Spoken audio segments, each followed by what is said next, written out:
जैसे भगवान श्याम सुंदर ने मैया से कहा कि मैया मैं तुम्हारा 8वां पुत्र वो कृष्ण।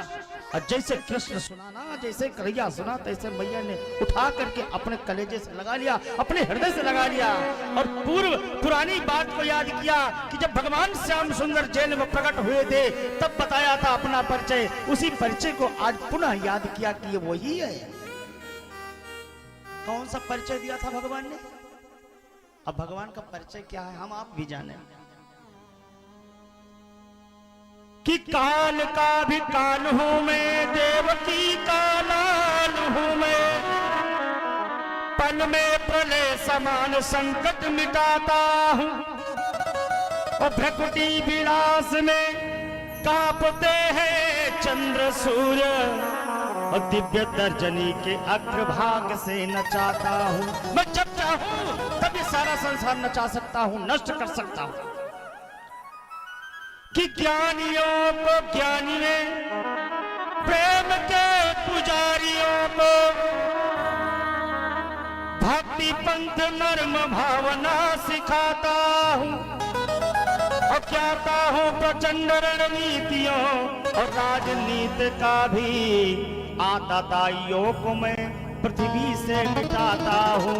ए मैया मैं वही हूं।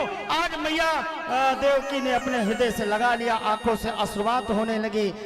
स्वामी सुखदेव कहते हैं बड़ी देर तक ये चर्चा चलती रही, फिर बंधन से बेड़ी से मुक्त करवाया और तुरंत निकाल करके स्नान इत्यादि करवा करके अपने नाना को भी तीर्थों के जल को मंगवा करके पुनः राजगद्दी पर बिठा दिया। मेरा भगवान यही तो करता है, मेरा नारायण यही तो करता है।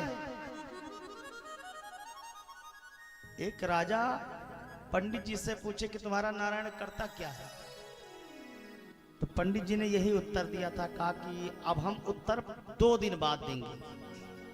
2 दिन का इंतजार राजा ने किया। सामने कुर्सी लगाई गई, राजा अपने आसन पर बैठा है। राजा ने फिर से पूछा पंडित जी अब उत्तर देने का समय आ गया, तुम्हारा भगवान क्या करता है? पंडित जी ने कहा पहले कुर्सी से तुम उठो, इधर आओ। राजा उठ करके पंडित जी के पास गया। पंडित जी जिस कुर्सी पर बैठे थे पहले पंडित जी ने उसी कुर्सी पर राजा को बिठाया और खुद राजा की कुर्सी पे जाके बैठ गए। कुछ नहीं बोले।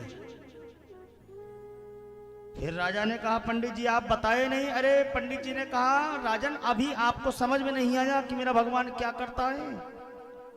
नहीं आया। कहा मेरा भगवान फर्श से अर्श लेके जाता है और अर्श से फर्श पर ला देता है। आपकी जगह वहां थी कुर्सी पर जहां पर मैं बैठा हूं और मेरी कुर्सी पर तुम बैठे। करो जिस ओर नजर टेढ़ी कि सोना राख हो जाए। मेरा प्रभु यही तो करता है कि जिसके ऊपर दया की नजर कर दे, करुणा की नजर कर दे, उसको बड़े ऊंचे पर बिठा दे और जिसके ऊपर तिरछी नजर कर दे उसे संसार से मिटा दे। महाराज उग्रसेन को गद्दी पर बिठाया और ब्राह्मण के द्वारा सुंदर वैदिक श्लोकों का पाठ हो रहा जो आज तक नहीं हुआ। जब से कंस का जन्म हुआ तब से नहीं। हरि ओम भद्रं कर्णेभिः शृणुयाम देवा भद्रं पश्येमाशाभिजात्रा स्थिरैरङ्गैः तुष्टवती स्वस्तनो ब्रह्मसि महि देवहितं जदायो। बड़े ऊंचे स्वर में वेद मंत्रों का पाठ हो रहा है। आकाश में देवता लोग जय जयकार कर रहे। वाह प्रभु वाह, आज इस स्थान को भी आपने पवित्र कर दिया। कंस जैसे आताताई को मार करके स्वामी सुखदेव कहते हैं अपने नाना उग्रसेन को गद्दी पर बिठा दिया प्रेमियों। और उसके बाद में बड़े दिनों तक रहे नंद बाबा ने।